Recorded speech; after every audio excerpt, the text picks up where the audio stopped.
Bienvenue. Alors, dans cette séance, nous voulons savoir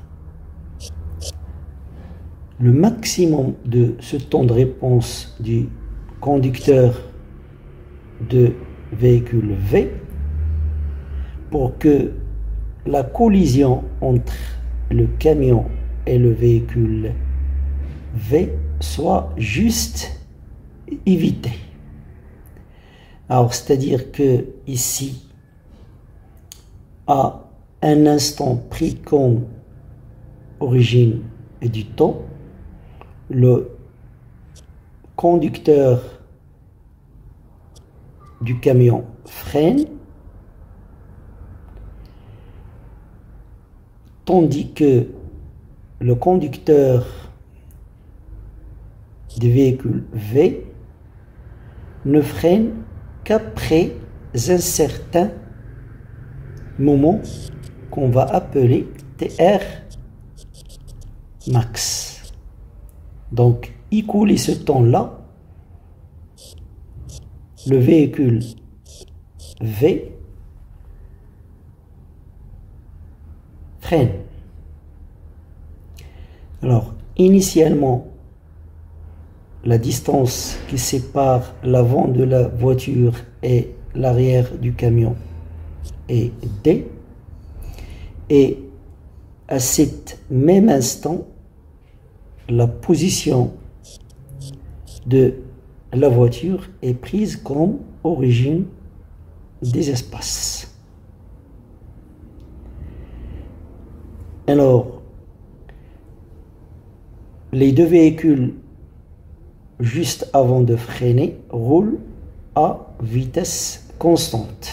La voiture roule à V0, tandis que le camion roule dans le même sens à une vitesse K fois V0, K étant inférieur à 1. Donc, au moment de freinage du camion, la distance parcourue par ce dernier sera la distance initiale qui sépare les deux véhicules plus la distance des deux parcourue avant de s'arrêter complètement. Tandis que le conducteur de véhicule V, donc il parcourt une distance au bout de ce TR maxi, c'est-à-dire avant de freiner. Donc il la parcourt suivant un mouvement rectiligne uniforme à vitesse V0.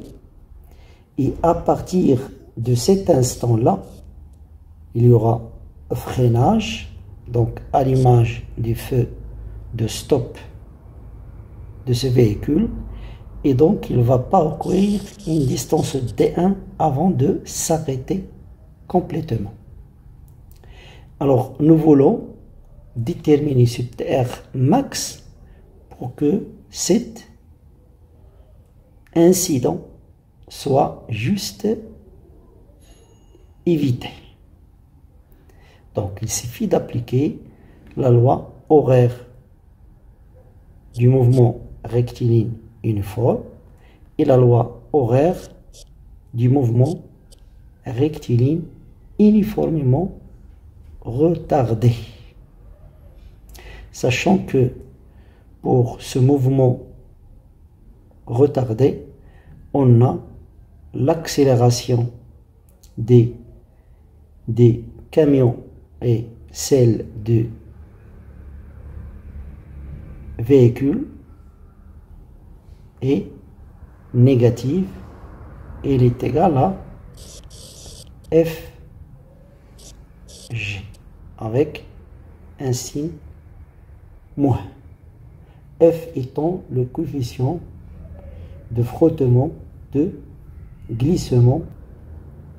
Alors, ce schéma-là montre le contact entre les deux véhicules, mais l'accident est juste évité. Donc les deux abscisses relatifs aux positions des deux véhicules s'égalisent.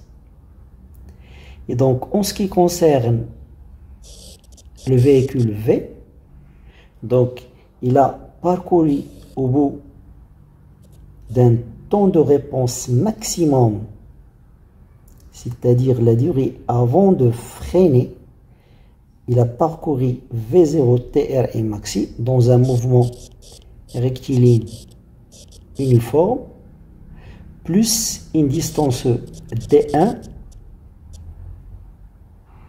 avant de s'arrêter complètement. Donc cette distance D1 là, il est parcouru selon un mouvement rectiligne uniformément retardé, donc décéléré.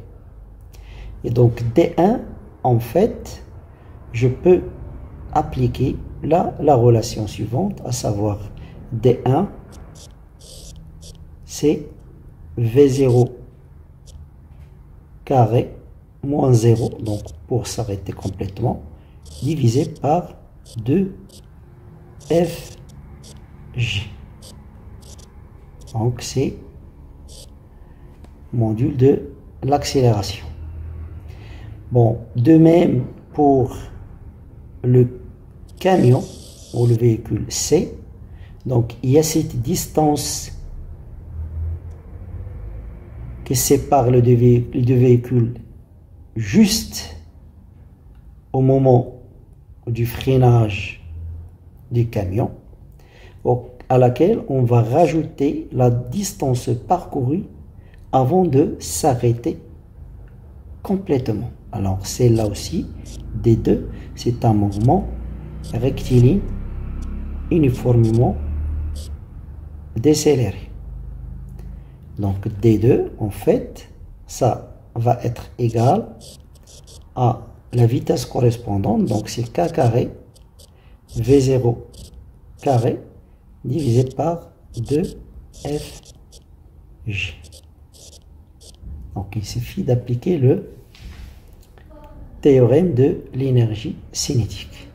Et on déduit ce temps de réflexe maximum avant de freiner. Donc il y a ici, on a introduit un facteur humain qui concerne le degré de vigilance du conducteur des véhicules V. Donc il y a ce temps-là, D sur V0, auquel on va ajouter un autre temps. On voit apparaître sa vitesse lors du mouvement rectiligne uniforme, c'est-à-dire avant de freiner, et le coefficient F renseignant sur, par exemple, l'état des pneus et l'état aussi de la route, et ce facteur-là, K, qui va dépendre de la vitesse du véhicule C lors de son mouvement rectiligne uniforme, c'est-à-dire juste avant de freiner.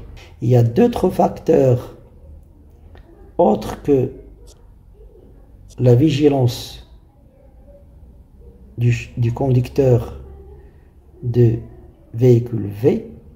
Il y a le freinage assisté. Il y a aussi la conduction dans un état normal, donc pas un état d'ivresse par exemple.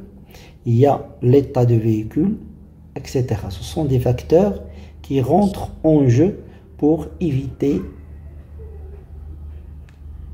l'accident.